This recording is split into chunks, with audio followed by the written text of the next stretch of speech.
ශීපු එයාව පුරුදු කළා. එයාව විශ්වාස කළා. හැබැයි තායිලන්තේ එක මදි වුණා. එයාට මකර සන්නස ඕන වුණා. ඒ වුණාට උබ්බේ දැක්ක තායිලන්ගේ හදවතේ අඳුරු පැත්ත.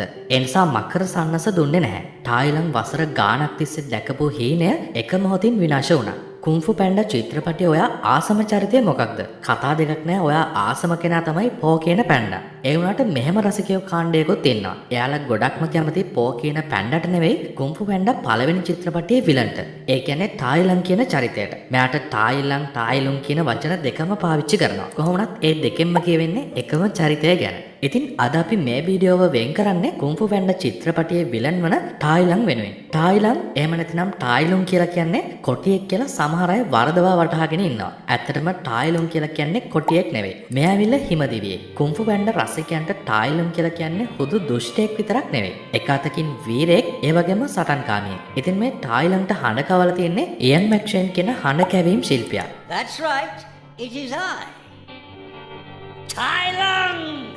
ඔහුගේ බිහිසුණු හඬින් ජීවය ලැබූ මේ හිමදිවිය කියලා කියන්නේ බලවත් බව, චිත්තවේගී ගැඹුර සහ ඛේදනීය ආශාවන්ගේ අපූර්ව සම්මිශ්‍රණයක්. තායිලන්ත කුන්ෆු පැන්ඩා රසිකයන් කොච්චර ආදරය කරනවද කියලා කියනවනම් 2024 දී කුන්ෆු පැන්ඩා 4 හි උපචරිතයක් විදියට නැවත තායිලන්ව ගෙන්නන්න චිත්‍රපටය හදන කට්ටියට සිද්ධ වුණා. කොහොම හරි මෙන්න මේ වගේ දෙයක් නිරීක්ෂණය වෙලා තියෙනවා. ඒ තමයි පුංචි කාලේදී කුන්ෆු පැන්ඩා බලද්දී තායිලන්ට වෛර කරපු ගොඩක් අය වයසින් මුහුකුරා යනකොට තායිලන්ගේ චරිතයට ආදරය කරන්න පටන් ගන්නවා.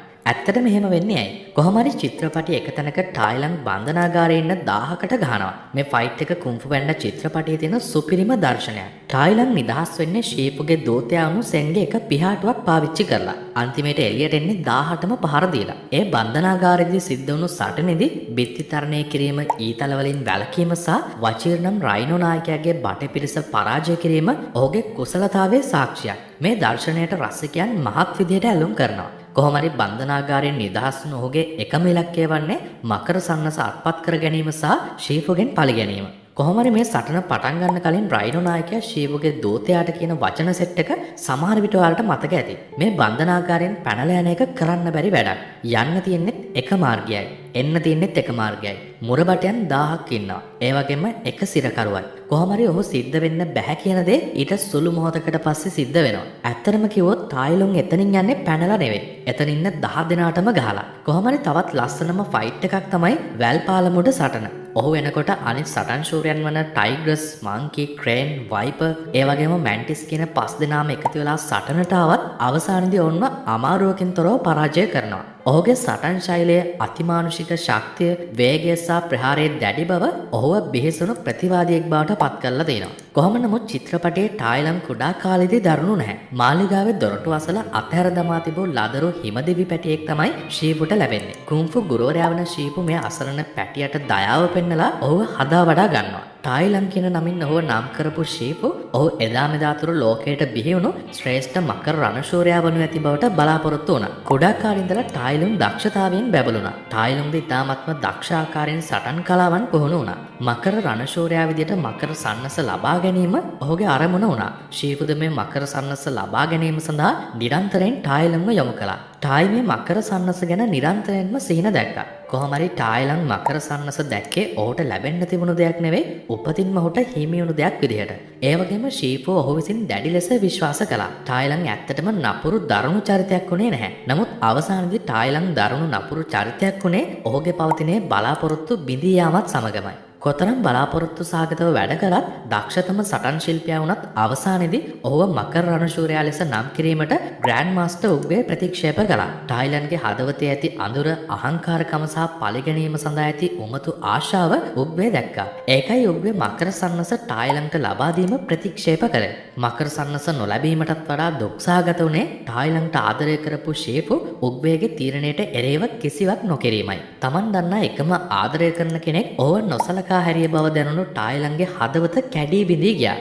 ඔහුගේ හදවත් බිඳීම දරුණු කෝපයක් බවට පත් වුණා. විනාශකාරී උන්මාදයකින් තායිලන් තමාගේ කෝපය මුදා හැරියා. ගම්වැසියන්ට පහර දෙමින් සියල්ලම විනාශ කරන්න පටන් ගත්තා. ඒ නිසා අවසානයේදී ෂීපු සහ උග්වේ ඔහුව පරාජය කළ අතර ඔහු චෝර්ගොම් බන්ධනාගාරයට ඇව්වා. එහිදී ඔහුගේ බලය අවහිර කරන කැස්පෑ කවචයකින් වසා වසර 20ක් තිස්සේ ඔහුව සිරගත කළා. කොහොම හරි චිත්‍රපටයේ අවසානයේදී ජයට් මාලිගාවේදී ශීව සමග ටායිලන්ගේ සටන චිත්‍රපටයේ චිත්තවේගී උච්චතම ස්ථානය. තමාගේ පෙර ගුරුවරයාට මුහුණ දෙන ටායිලන් ඔහුගේ වේදනාව පිට කරනවා. ඔයා දැනගෙන හිටියා මම මකර රණශූරයා වෙනවා කියලා. ඒක මාස්ටර් උග්වැරින්න අනිත් හැමෝම පිළිගත්තා. ඒත් ඔයා එකට මොකද කළේ? ඔයා කිසිම දෙයක් කළේ නැහැ.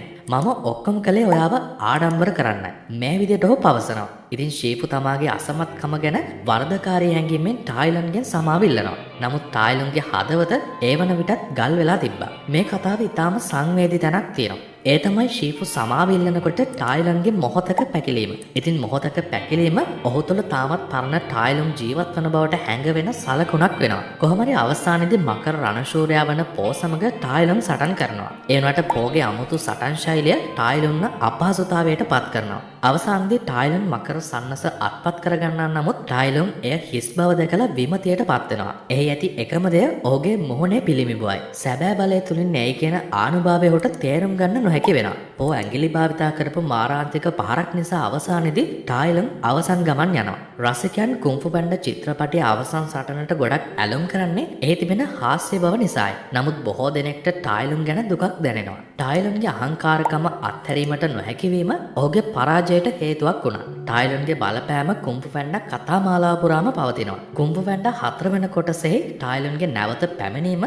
රසිකයන් උද්දාමයට පත් කළත් සමහරු එමගින් ඔහුට යුක්තියක් ඉටු නොවන බවට තර්ක කරනවා. චැමලියන් නම් හැඩගැස්සෙන දුෂ්ටිය විසින් ආත්ම ලෝකයෙන් ගෙන්වනු ලැබූ ටායිලන්ගේ කුන්ෆු බලය උදුරා ගනු ලබනවා. පෝ චැමලියන්න පරාජය කිරීමෙන් පසු ටායිලන් ඔහුගේ හැකියාවන් නැවත ලබා ගන්නවා. ඉන්පසු පෝව සැබෑ මකර රණශූරයා විදියට පිළිගනිමින් ඔහු චැමලියන්ව ආත්ම ලෝකයට අරගෙන යනවා. කොහොම හරි ටායිලන් දෙස බලන කෝණය අනුව ඔහුව පෙනෙන ආකාරය වෙනස් වෙන්න පුළුවන්. එක පැත්තකින් බලපුවාම ටායිලන් කියලා කියන්නේ දුෂ්ටෙක්. තවත් පැත්තකින් බලපුවාම ටායිලන් කියලා කියන්නේ හද කම්පා කරන්න පුළුවන් පසුබිමක් තියෙන චරිතයක්. ඔහුගේ සිනිඳු මාංශ පේශී සැකැස්ම, රන්වන් ඇස් සහ මැක්ෂන්ගේ බලවත් හඬ නිසාම ඔහුව අමතක නොකළ හැකි චරිතයක් වෙනවා. ඔහුගේ සටන් හැකියාවන් නාඩි පාරවල ඉඳලා බිත්ති තරණය දක්වා ඔහුව මාලාවේ අපරාජිත සටන්කරුවෙක් බවට පත් කරනවා. ඉතින් කුන්ෆු පැන්ඩා කතා වෙන්න ඔයා ආසම චරිතය කවුද?